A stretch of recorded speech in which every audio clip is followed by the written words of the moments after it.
तो ये वाणी उनकी थी।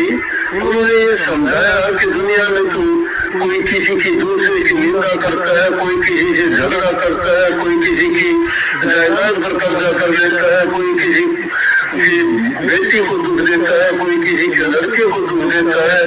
छोटी छोटी बातों पर हम कितना बड़ा बड़ा पाप कर्म कर जाते हैं। तो पाप कर्मों से बच जाओ। ऐसे कर्मों से बच के और प्रभु की भक्ति अगर करोगे तो तुम्हारा जीवन सफल हो जाएगा। दुनियादारी की चीजें तो ऐसे हैं कि संगति जैसी करोगे वैसा ही रंग चढ़ जाएगा। बुरे आदमियों के पास बैठोगे जो उसमें दुर्गुण है वो तुम्हारे अंदर बिना कहे भी आ जाएंगे। अगर तुम अच्छे इंसानों के पास बैठोगे तो तुम्हें अच्छाई की बातें बताएंगे, तुम्हारे अंदर बिना अपनाए भी अच्छाई आ जाएंगी। लेकिन जो रमते राम है, जो प्रभु की भक्ति करने वाले हैं, उनका संग करोगे, उनके पास जाओगे तो तुम्हें भक्ति के रंग में नाम में रंग देंगे और आपको धीरे धीरे करके एक मिनट में या एक दिन में या 5-7 दिन में, क्योंकि नीरस है नाम में कोई स्वाद नहीं है। स्वाद होता है इंद्रियों के रसों का जो स्वाद है उसको हम रस मानते हैं, आनंद मानते हैं। उनके भोगों से जो हमें तुच्छ समय के लिए जो खुशी मिलती है उसको आनंद मानते हैं। हमें नाम रस का पता ही नहीं है। नाम रस जब आना शुरू हो जाता है तो ये रस फीके लगते हैं, इनकी ओर ध्यान ही नहीं जाता। इसीलिए इनकी ओर से उठानता हो जाती है, अपने आप चले जाते हैं, इनके बंधन टूटते चले जाते हैं। जो भक्ति में नाम में लय हो जाता है, ये दुनियादारी के सभी बंधन अपने आप ढीले पड़ जाते हैं। उनको ना मोह रहता है, न उनको किसी की चीज में कोई ये लगन रहती है कि मुझे ये मिले, न कोई उनके स्वभाव के बस होते हैं। उनको तो इतना है कि प्रभु के नाम में मस्त रह के उनको जो कुछ जैसा मिलता है उसी से अपना जीवन निर्वाह कर लेते हैं। वो खाने के लिए नहीं जीते, स्वाद के लिए नहीं जीते, वो उस आनंद और प्रेम के लिए जीते हैं। जितना उनका जीवन होता है वो तो चाहते हैं कि सारा का सारा जीवन उनका प्रभु की भक्ति में, उनकी याद में बीते।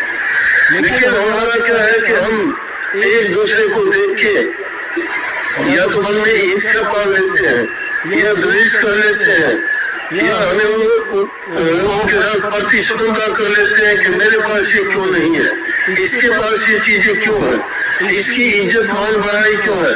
ना ये इज्जत, ना ये मान बढ़ाई, ना ये धन दौलत, ना ये ऊंचे पद, ना ये दूसरी चीजें दुनियादारी में जिनके लिए हम तड़पते हैं, भागते फिरते हैं, चालाकियां करते हैं, झूठ बोलते हैं, उल्टे सीधे कर्म करके पैसे कमाते हो, किसी का गला काटते हो, किसी का पेट काटते हो और फिर उससे तुम सुख ढूंढना चाहते हो।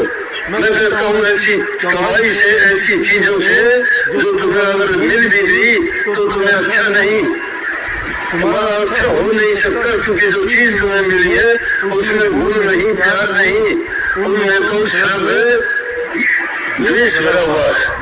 क्योंकि पाप के रास्ते से आई है वो, जो जिस ढंग से चीज कमाई जाती है उसमें वैसे ही गुण होते हैं। अब देखो ये लोग नहीं जानते क्यों, ये आजकल देखते हैं हम कि लोगों में क्रोध इतना ज्यादा क्यों बढ़ गया, किसी से बर्दाश्त नहीं होता। धैर्य क्यों खो दिया, क्यों नहीं होता बर्दाश्त, खान पान बदल गए।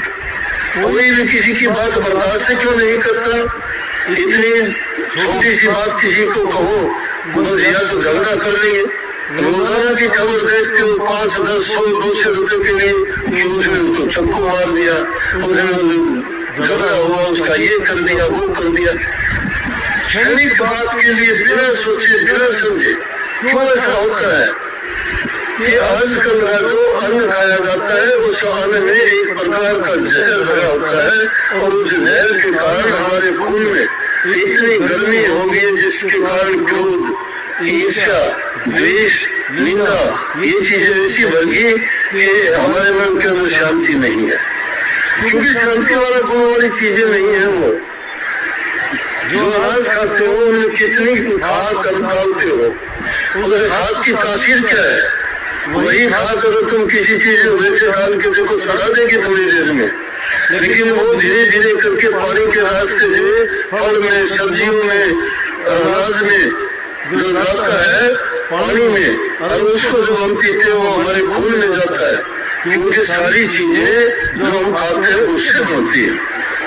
जो हमारा अन्नमय कोश है उससे सारी चीजें बनती हैं, और वो चीजें क्या करेंगी, वो अपनी तासीर जो होंगी वो खून में जाके वही पैदा कर देंगे। इसी कारण ये चीजें बढ़ती चली गई, बर्दाश्त नहीं तो भाई बहन का कितना प्यार था, पुत्र पिता का कितना प्यार होता था, पति पत्नी का कितना प्यार होता था।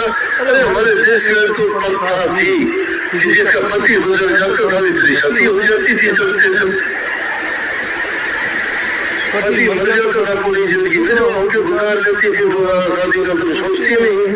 संयम था, मैं ये नहीं कहता ये करो नहीं, मैं बात संयम की करता हूँ कि आजकल वो संयम नहीं रहा, धैर्य नहीं रहा, ये कुछ ये कुरीतियां थी, उन कुरीतियों को दूर किया गया, क्योंकि वो अगर सच्चाई के साथ अगर जीवन खुशी से जीना है तो इंसान को जरूर देनी पड़ती है। लेकिन मैंने ये बात इस संदर्भ में कही है कि जब इतनी शक्ति थी बर्दाश्त करने की, अब बर्दाश्त नहीं होता किसी से। कैसी कैसी कहानियां थी। एक ब्राह्मण था, बड़ा ज्ञानी धनी था, अपने पुत्र को बहुत करता था कि तू ये याद कर ले, तू ये शास्त्र का पाठन किया कर, उसको ये समूह याद किया कर। उसको बड़ा सिखाता था, लेकिन वो इतना काम नहीं करता था जितना कि उसके पिताजी उसे चाहते थे। ऐसा करते करते जवान हो गया तो एक दिन उनको बात बात पे झिड़क देता था, तो अच्छा नहीं लगता था उसकी पत्नी को कि बच्चा जवान हो गया है और ये फिर भी जो है लड़के को कुछ का कुछ करता रहता है, ये बेचारा कुछ नहीं बोलता, चुपचाप सुन लेता है। एक दिन और लड़के ने सोचा इससे अच्छा तो रोजाना पिताजी तेरी बेइज्जती करता है कि वो लाई जाता है कभी न कभी किसी को। मिट्टी को मैं यार बार बार तुम इसको पीटते रहोगे तो ये भी तो इतनी महीन और पतली होगी हमारे सिर से ऊंची निकलना शुरू कर दी। हालांकि इसी बात नहीं है, पैरों पर रहती है बेचारी, लेकिन इसको अगर बार बार तुम कूटोगे, बार बार इसको चोट करोगे तो कहीं महीन हो जाएगी कि सिर से ऊंची भी जानी शुरू हो जाएगी। लोग नहीं देखते कई बार गुमार कैसा उठता है, इसीलिए बार बार परेशान करने से कभी न कभी तो आदमी निकल आ ही जाता है। लड़के ने विचार किया कि आज रात को मैं अपने पिताजी को खत्म कर दूंगा, ये रोजाना की बेइज्जती मेरे से बर्दाश्त नहीं होती। लेकिन वो जवाना था, पिता कभी अपने पुत्र का बुरा नहीं चाहता, क्योंकि संतान ही माँ बाप की सबसे अच्छी और सबसे बड़ी से बड़ी पूंजी होती है। उसके लिए तो अपने प्राणों को भी दान कर देते हैं। वो माँ अपने पुत्र पुत्री को कभी भी मारना छोड़ना नहीं चाहेगी, क्योंकि उसने अपना खून करके उसको बड़ा किया है, अपने गर्भ में उसके 9 महीने तक कितने दुख और कष्ट उठा के पैदा किया है, तो उसने अपनी जान रखी हुई है। उसको कैसे दुख दे सकती है, अपना उसके दुख बर्दाश्त कर सकती है। खुद दुख बर्दाश्त कर लेंगे माँ बाप, लेकिन संतान को दुख नहीं होने देंगे। तो एक रात जब उसने सोचा कि आज अपने पिताजी को खत्म कर दूंगा, और वो दोनों पति पत्नी सोए हुए थे, लड़का इस ताक में था, कल इसको नींद आए, कब में जाके और इसको मारो अपने पिता को।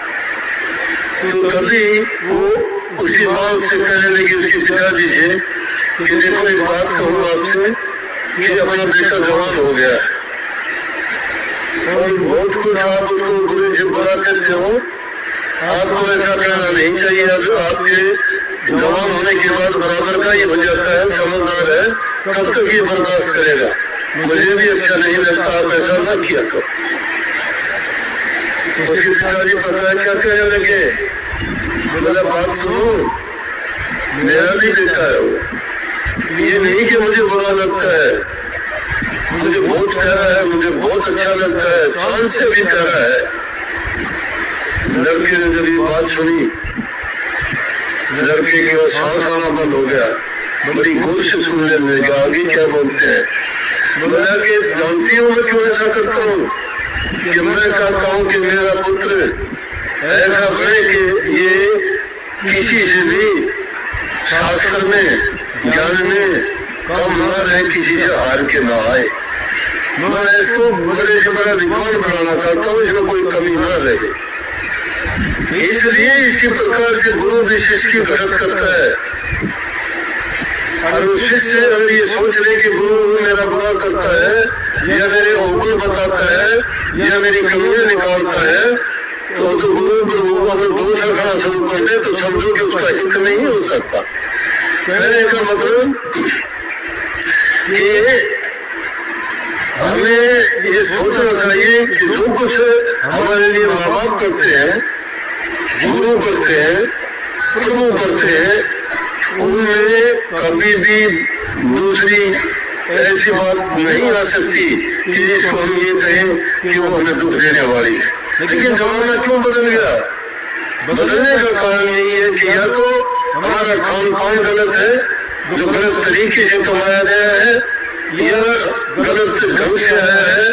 अगर इंसान अपनी नेक कमाई हक हलाल की कमाई का खाता है, उसके विचार शुद्ध और पवित्र होंगे, और जिस इंसान के शुद्ध और पवित्र विचार होंगे उनके मन में शांति होगी, उनके साथ बैठने वालों के साथ उनका प्रेम होगा, घर परिवार में उनके शांति रहेगी, और जहाँ शांति है उस घर में लक्ष्मी वास करती है, बड़े छोटे की इज्जत कदर होती है, वह बूढ़े बुजुर्गों की बात सुनी जाती है, और बूढ़े बुजुर्गों की बात जो होती है वो शिक्षा से गुणों से भरी हुई होती है। हमेशा वो अच्छी बात बताते हैं जिसके कारण उनके जीवन में किसी प्रकार की कोई बाधा ना आए और उनका जीवन अच्छा गुजरे और वो सबका हित करे, किसी की बुराई ना करे। जब घर परिवार में सुख और शांति होगी, मन में शांति होगी, तो ही आप भक्ति के रास्ते पर चलने के काबिल बनोगे। और सीधा ही आपको कह दिया कि चल गुरु के पास चल, नाम ले ले, कितनों को लेके आते हैं, कोई शराब पीता है, कोई दूसरा नशा करता है, कोई उल्टे सीधे काम करता है, कोई जुआ खेलता है, और फिर लेके आते हैं, कहते हैं जी इसको ऐसा करो, ये ऐसा करता है, शराब पीता है। शराब कौन छुपा सकता है? उसके मन में जब कोई बात है वो जब तक तैयार नहीं है तो कितने आदमी लेके जाओ, वो कभी छोड़ सकता है जब उसका मन कहेगा। अब उसका मन खुद का काबू में नहीं है, वो खुद अपने मन से नहीं चाहता मैं ये काम करूँ या नहीं करूँ, और दूसरा कोई नहीं करा सकता। लेकिन इसी मन को अगर साध लिया जाए और इसी मन को पक्का कर लिया जाए तो वो चीजें तो कहीं अपने आप तो हमारे यहाँ के चिपटी नहीं थी, उन चीजों को हमने अपनाया है। कोई भी चीज है मन को छोड़ सकते हैं, आसानी से छोड़ सकते हैं, और इंसान के लिए कोई चीज भी मुश्किल नहीं है। भक्ति भी मुश्किल है, भक्ति भी बड़ी सरल है, कठिन नहीं है। बताऊं आपको, कठिन है तो इन चीजों को मानना कठिन है, अच्छे गुणों को अपनाना कठिन है, सच्चाई के रास्ते पे चलना कठिन है, निंदा चुगली बुराइयां छोड़ना कठिन है। लालच और स्वार्थ इंसान से नहीं छूटता, और लालची इंसान कभी अच्छा नहीं होगा। ये चालाकियां हेरा फेरी अगर करते हैं, वो सोचता है इंसान कि मैं बड़ा चालाक हूँ, मेरे चालाक होशियार नहीं है, मैंने ये कर लिया, मैंने वो कर लिया। अरे चालाक तो काम भी बहुत होता है, दृष्टि में जाके चोट मारता है। अच्छे काम करने वालों को इसी बारे में कहा है नित्यानंद जी ने कि जो सद कर्म करता है वो हंस कहलाता है, और जो नीच कर्म करता है वो कुबुद्धि काग कहलाता है। जो नीच कर्म करता है काग जैसी उसकी आदत होती है। इसलिए हम इंसान, परमात्मा ने इंसान को बनाया इसलिए था कि हंस से कार्य करे, और ये फंस गया दूसरी चीजों में, फंसाया काल महाराज ने। इसीलिए संत सतगुरु आके इनको चिढ़ाते हैं, रास्ता बताते हैं कि भाई जिन कामों में तुम जाओगे तेरे काम आने वाली चीज नहीं है। ये बंधन संसार के झूठे हैं, कोई हमारा सदा संबंधी साथी नहीं है। ये साथी सिर्फ दुनियादारी तक के साथी हैं, ये शमशान घाट तक के साथी हैं, और इनमें से कोई चीज भी आज तक ना कोई लेके गया। आंखों से देखते हैं, समझते नहीं है। कितने हमारे से पहले आए जो तो उसे धरती को नापते थे, हाथों पर पर्वतों को उठाते थे। कौन है राजू, क्या लेके गए वो? लेकिन जिन्होंने प्रभु की भक्ति की वो अपने पीछे नाम छोड़ के गए, संदेश छोड़ के गए। उनका नाम हमेशा अमर रहेगा क्योंकि उन्होंने वो काम किया। इसलिए वो चीज जो काम आने वाली है, तो हमारे साथ जाने वाली है, वो सिर्फ भक्ति है और उसका रास्ता हमें सतगुरु से मिलता है। इसलिए सच्चे दिल से जो सतगुरु की शरण में चला गया, सतगुरु की शरण आसान है। कैसे आसान है? आप लोग आए हो, किसी ने कुछ नहीं पूछा, आराम से प्यार से आपको सबको बैठाया है। कोई यहाँ टिकट नहीं लगी, कोई फीस नहीं लगी, कोई कंडीशन नहीं लगाई गई। आपकी स्वेच्छा के लिए कहा है कि आप आओ, बैठो, सुनो और अच्छी चीजों को अपनाओ। ये सत्संग है। जो सत्संगों में वो चीज बताई नहीं जाती और कह दिया कोई एक चीज का नाम लेके ये नाम जप लिया तो कल्याण हो जाएगा, गुरु तुझे अपने आप कहाँ गुरु ले जाएगा? कोई नहीं ले जाता, किसी को ले जाएगा बोले तुम्हारे गुरु तो अगर ले जाएगा तो जो कहता उसकी बात मानते चलो। किसी को गुरु की पूजा कर दिया।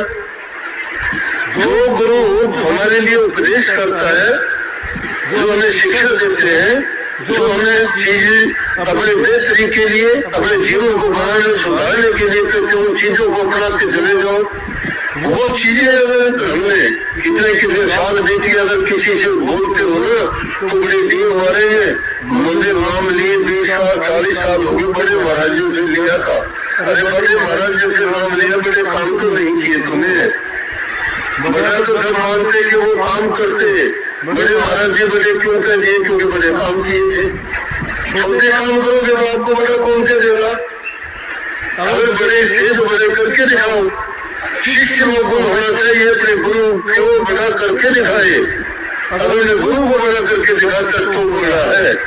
अगर गुरु की नाम की ओट लेके रोटी खाना चाहता है कोई दिखा ले, वो तो भीख मांग के भी मिल जाता है। राम के नाम से कितने भिखारी फिरते, कोई किसी रूप में, कोई किसी रूप में।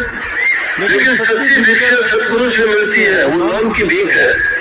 और उसमें आपको वो दक्षिणा देते हैं गुरु कि उसको पाकर हमारा जीवन धन्य हो जाता है। गुरु हमसे चाहता है क्या है? गुरु चाहता है कि बुराइयों को छोड़े और सच्चाई के रास्ते पर चले, नाम भक्ति को अपनाए। बहुत आसान है नाम भक्ति। सारे काम करते रहो, घर परिवार के, समाज के, किसी काम में रुकावट नहीं है।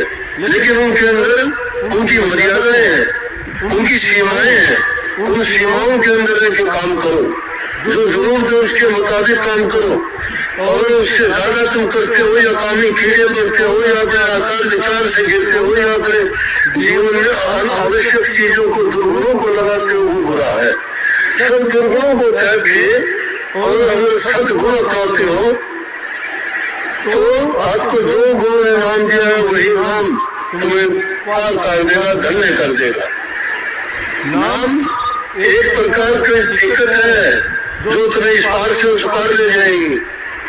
लेकिन उसे नाम को खोना नहीं, नाम को लेके नाम की कमाई करनी है। और वो बहुत आसान है, कुछ बाधा नहीं है किसी काम में भी। आपके कोई काम करते रहो, संतों ने बड़ा हेला देके रुक के मार के कहे सब में जो जिस समाज में पैदा हुआ वो सारे काम किए और उन्होंने उसी समाज को अपने ढंग से समझा दिया कि काम करते रहो लेकिन प्रभु की भक्ति के साथ करो, कोई रुकावट नहीं।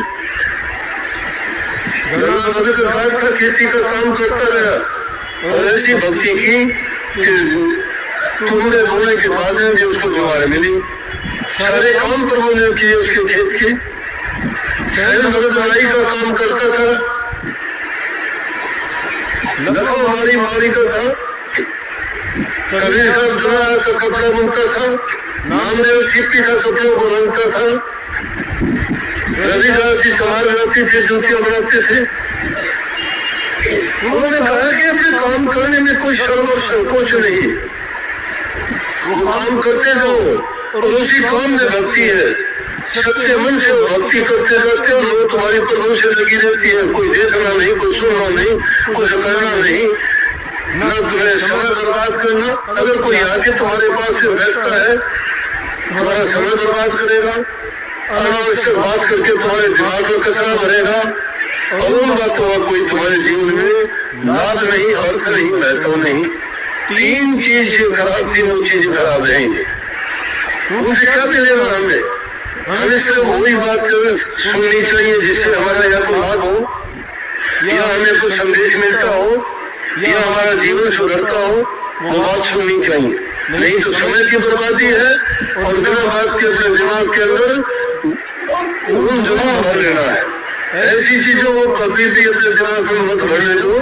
अच्छे गुरु को पढ़ाओ, संत महात्माओं फकीरों की वाणी, उनके कहे हुए संत वचन वो याद करो।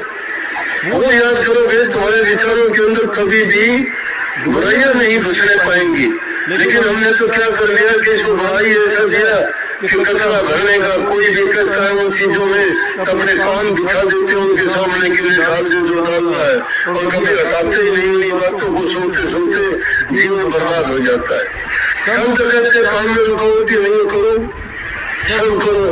ये थोड़ा है कि माला लेके बैठ जाएंगे, घर के काम छोड़ देंगे, नहीं।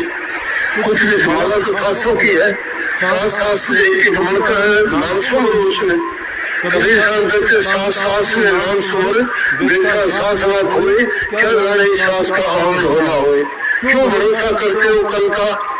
कल करते काल आ जाता है, लेकिन कल नहीं आता। पता ही नहीं लगता कब वो संदेशा उसका आ जाता है, कभी ये दुनिया से उठ के चले जाते हैं। तो समय के रहते हुए अगर हमने नाम की कमाई नहीं की तो जीवन हमारा व्यर्थ चला जाएगा। ये जीवन हमें यूं नहीं मिला था कि हम इन चीजों के लिए जीवन को बर्बाद करें। ये इंसान का चुनाव लाखों करोड़ों जीवन बिताने के बाद मिलता है, वो भी बड़े नेक कर्म करने के बाद मिलता है। और वो मिलने के बाद भी हम नहीं चेतते और सोए रहते हैं गफलत की नींद में। पढ़ाई नहीं है हमें, क्यों आए थे, क्या करना था, ये भी बात बेचारी है, कभी नहीं सोचते। क्यों आए दुनिया में, क्या करके जाओगे, कभी सोचते हो कि क्या है हमारा नतीजा, आगे क्या है। चीजों के लिए जिंदा है हम कि दो रोटी खाए पिए घूमने फिरने, बस जीवन तो अंत चला जाएगा। मृत्यु सामने खड़ी है, पता नहीं कब दबोच लेगी आपके अचानक। इसलिए समय रहते हुए नाम की कमाई करो ताकि हमारा उद्देश्य की पूर्ति हो। इंसान का चोला तो इसलिए मिला था कि हम इस जन्म के जेल से, बंधन से मुक्त हो जाए, काल की जेल से छूट जाए, ये जन्म का दुख न भोगे। इसमें संबंध जोड़ लेते हैं दुनियादारी की चीजों से। कोई ये मेरा पुत्र है, ये मेरा भाई है, ये मेरी पत्नी है, ये बेटा बेटी है, ये रिश्ते नाते हैं। लेकिन उनमें से अगर कोई भी हमारे से जुड़ा होता है, हमें कष्ट होता है, दुख होता है, क्योंकि हमने वो जोड़े हैं अपने साथ। लेकिन कभी साहब कहते हैं, अरे मन गए होशियार, एक दिन चोर सिपाही आवेगा। तो चोर भी है, सिपाही भी है। चोर इसलिए छुटके से आएगा, सिपाही की मैं ताकतवर है, उसके हाथ में कानून नहीं छोड़ेगा। जितनी भी उसके आगे मेहनत कर रहा है, एक पल को भी नहीं देगा। तो इसलिए काम करते करते प्रभु के नाम का स्मरण आसानी से करते हो। और इस युग जैसा दूसरा युग ही नहीं है। कलयुग में संतों ने इतना सस्ता कर दिया ये काम कि सभी चीज जो जरूरत की चीज है, सभी भोगों कोई प्रयोजन नहीं है। जो मन में आता खाओ, जरूरत के मुताबिक खाओ। ज्यादा तो अच्छी चीज खाओगे तो भी खराब कर देगी, बुरी खाओगे तो खराब करती है। खराब पियोगे तो कर देगी, खराब ज्यादा बोलोगे तो खराब कर देगी। हर चीज थोड़ी ज्यादा नहीं, जरूरत के मुताबिक। अति का भला न बोलना, अति की भली न चूक, अति का भला न बसना, अति की भली न दूर। अच्छे सुधारने चाहिए, बोलता है किसी भी चीज की अच्छी नहीं है। ये संतुलन बना की सारी सृष्टि रुकी है। हर चीज का संतुलन 84 लाख क्यों नहीं है, कीट पतंगे से लेकर हाथी जैसे जीव इस धरा पर है, कोई जल में है, कोई जमीन पर है, कोई वायुमंडल में उड़ते घूमते हैं, किसी के जीवन में दूसरा बाधा नहीं है। सबके अलग अलग काम है, अलग अलग रास्ते हैं, वो सब जीते हैं। 84 लाख प्रकार के जीव और एक दूसरे से कोई किसी प्रकार का वो नहीं है, लेकिन इंसान एक ही जाति का होते हुए भी इसके इतने टकराव है कि तो ना जीना चाहता है ना जीने देता है। जीवन का उद्देश्य तो होना चाहिए जीव और जीने दो, मन में शांति हो, प्रेम हो। जहाँ शांति और प्रेम होगा वहाँ भक्ति है, वहाँ श्रद्धा है, वहाँ विश्वास है। जहाँ यकीन जिसका दर्द है परमात्मा उसके अंदर ही है, मन में ही है। ढूंढते ढूंढते हम चले गए, घूमते रहे सारी जिंदगी, घूमते रहो कहीं नहीं मिलेगा। लेकिन उसको अगर खोजना चाहते हो तो हमारे अंदर में ही बैठा हुआ है। कहीं है ये धागा तोड़ दे तस्वीर किताबें डाल पानी में मसाइक बन के क्या करना मुसीबत को चलाता जा। अगर है शौक मिलने का तो हरदम लो लगाता जा। अगर उससे प्रभु को मिलने का शौक है तो हरदम उसकी लो लगाओ, उसके साथ हमेशा जुड़े रहो, उसकी याद हमारे हमेशा बनी रहे। ये जरूरी नहीं है कि हम उसका समय निकाल के और सिर्फ एकांत में बैठ के और सोचे कि मेरा तो ये टाइम हो गया, अब कुछ देर के लिए मैं कर लो, कुछ देर के लिए ध्यान में बैठो। अरे ध्यान में तो हमेशा बैठे ही रहते हो, काम करते करते भी बैठे रहते हो। ध्यान तो तुम्हारा ऐसा होना चाहिए, काम करते करते ही तुम्हें पता नहीं होना चाहिए। नानक साहब को उसकी बहन लेके चली गई, क्योंकि उनके पिताजी चाहते थे कि नानक साहब ने दुनियादारी के काम में फंसे व्यापार में लगा दिया। बोले यहाँ तो कोई काम नहीं करता, उसकी बहन के साथ भेज दिया। तो उसके जो बहनोई थे वो अनाज का काम करते थे। नानक साहब वो वहाँ छोड़ दिया, कहने लगे यहाँ अनाज तोड़ दिया करो और ये काम सीखो आप।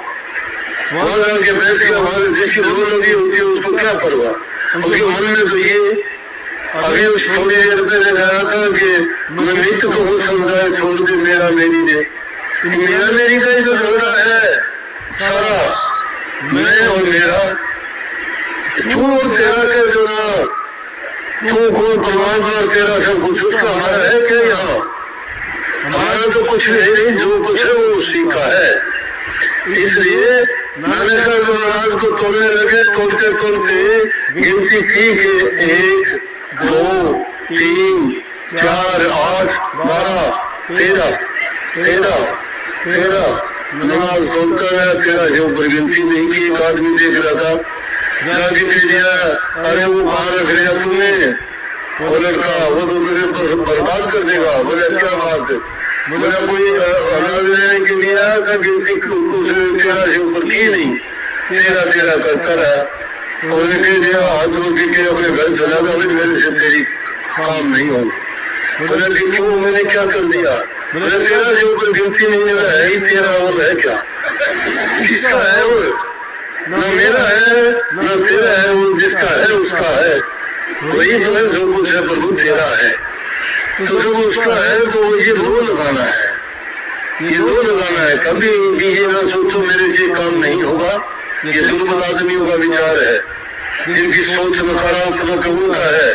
वो लोग बहाने ढूंढा करते हैं, मुझे समय नहीं मिलता, मुझे दर्द रहता है, मुझे बच्चे नहीं करने देते, मैं क्या करूं, मुझे काम बहुत ज्यादा करना पड़ता है। गलत बात। जिसको करना होता है वो अपना वक्त निकाल लेता है, काम करते करते कर लेगा। कोई उसको रोकने वाला नहीं है, वो तो मन से करना है, काम हाथों से शरीर से करना है। तो भक्ति हमेशा मन से होती है, तन से नहीं होगी, ना ऐसे माला से होगी, ना भेद से होगी, ना कोई दूसरी चीजों से दिखावे से होगी। भक्ति अगर होगी तो सच्चे मन से होगी। मन में जब तुम्हारे सत्यता होगी, सच्चाई होगी, इसीलिए तो कहीं सतगुरु। सतगुरु कौन है? जो सत्य का उपदेश करे। लेकिन सत्य के बजाय वही पाखंड गुरु होंगे। सत्य उनके पास है ही नहीं। सत्य किसके पास होगा?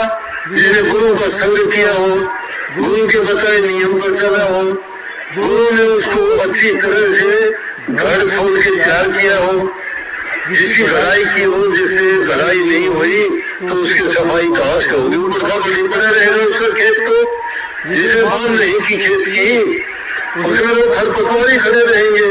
लेकिन गुरु शिष्य को ऐसे तलाश देता है जिस प्रकार से चोरी हीरे को तलाशता है, जिस प्रकार से कुम्हार मिट्टी के बर्तन को पीट पीट के बना देता है, जिस प्रकार से सुनार सोने को कूट पीट के सोना बना देता है जिसकी जो कदर होती है, जिस प्रकार से खाती बढ़ाई लकड़ी आम भर आदि तेरी जंगल से लेके आता है, छीन के काट के ऐसे सुंदर बना देता है, वो इज्जत और शोभा पाती है। इसी प्रकार से गुरु भी शिष्य को तराशता है। और जो गुरु ने तराशा नहीं है उसके पास है कुछ नहीं, ड्रामा कर देगा, नकली बन जाएगा, गुरु का ढोंग रच देगा। ढोंगी बहुत होते हैं, ड्रामे बहुत होते हैं, साधु के भेष में शैतान बहुत होते हैं। साधु का काम होता है समाज को सही रास्ता दिखाना, बुराइयों से निकालना, सत्य हमारे ऊपर चलाना, प्रभु की भक्ति में लगाना और उनको नेक नियत रखने का उपदेश और शिक्षा देना। और जो सच्चे गुरु जिसको मिल जाते हैं उसका जीवन समझ जाता है।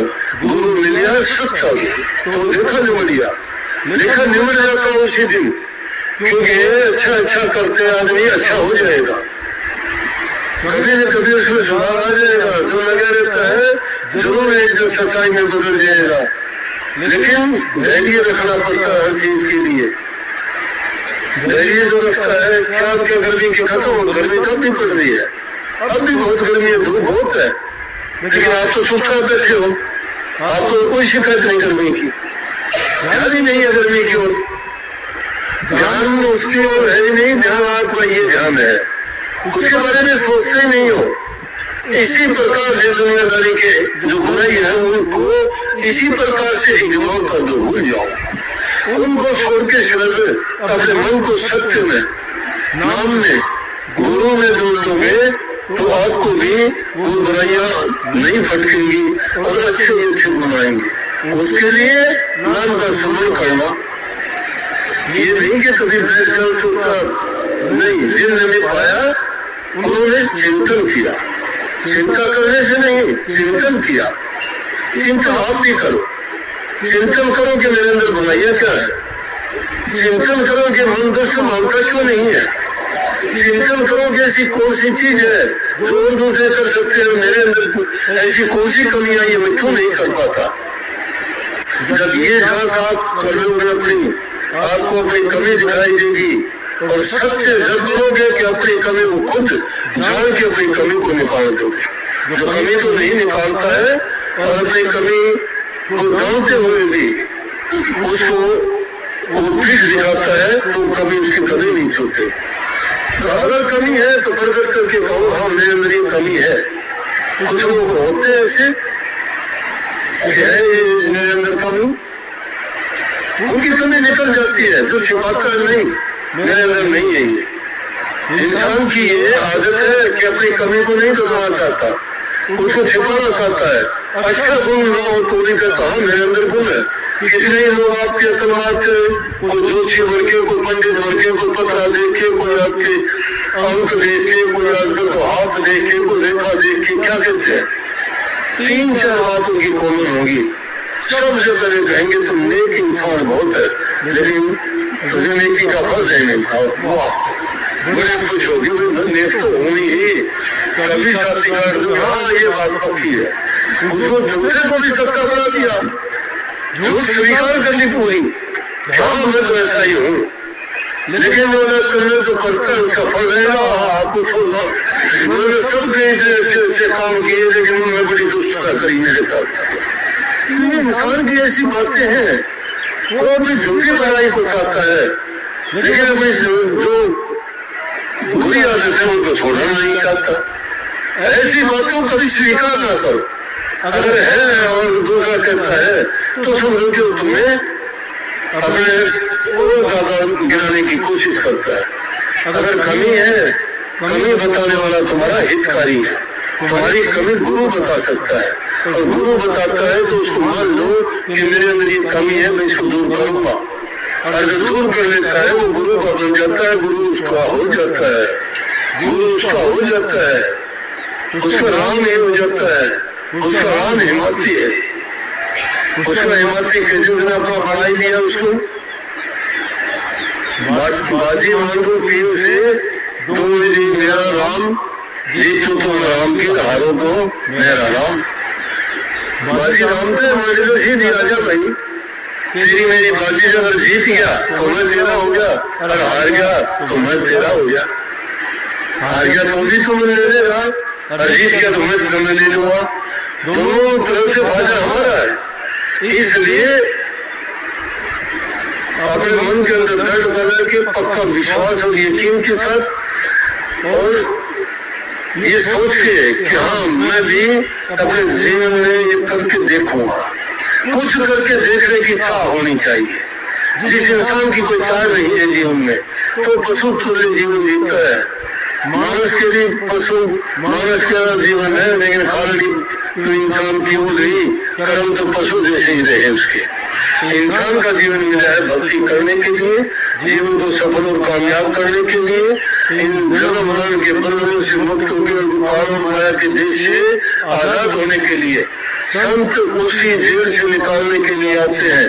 और उस जेल से तभी निकलोगे जब आप गुरु के बताए बातों पे चलते रहोगे, दृढ़ विश्वास करके उनके दिखाए जो रास्ते हैं उनको अपना और सच्चे मन से अपनाओ। दुनियादारी में तो चीजें ऐसी है, और जब किसी के आशिक होंगे परवाह किसी की क्या करनी। जब आशिक उसके होंगे तो दूसरों की क्या देखना, कौन तुम्हारी बुराई करता है कौन बुराई करता है, क्या लेने जाता। बुरे से कहता है बुरा आशिक रब का मुलाजमत होने लाख, दुनिया कादिर कादिर आप जितना हुआ होगा। कि दुनिया मुझे कादिर कहती है, लेकिन वो आशिक परमात्मा का होकर तो मुझे परवाही नहीं है। जिसका आशिक हो वो सब कुछ है।